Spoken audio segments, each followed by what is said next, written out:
What are state moral obligation bonds?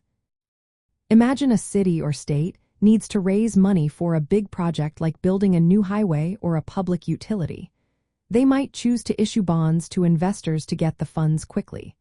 But not all bonds are the same. Some come with a full promise from the government to pay back the money, while others relying on a different kind of assurance.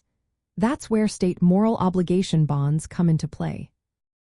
These bonds are a special type of municipal revenue, but issued by states or their agencies.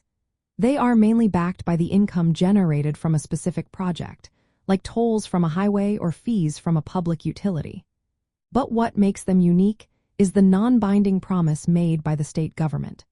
The legislature states that if the project's revenue falls short, they will consider appropriating funds to cover the debt payments. This promise is called a moral obligation because it's not legally enforceable. The state cannot be forced by law to provide the funds, but the pledge shows they are willing to do so if necessary. To support this promise, issuers often set up a reserve fund, which acts as a financial cushion for debt payments. This helps reduce the risk for investors, but since there is no legal guarantee, these bonds are generally considered riskier than general obligation bonds.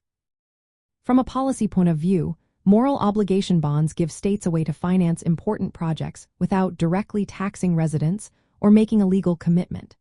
They balance the need to raise funds with the flexibility to manage budgets.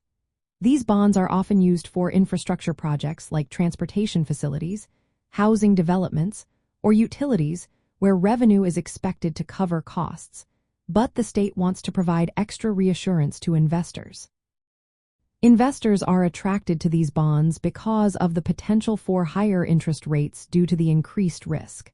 The state's moral pledge acts as a strong signal of good faith, but it's important to remember that it's discretionary.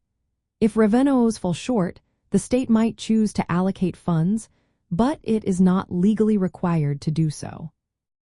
In the end, state moral obligation bonds are a middle ground between revenue bonds that relying solely on project income and general obligation bonds, backed by the full taxing power of the state.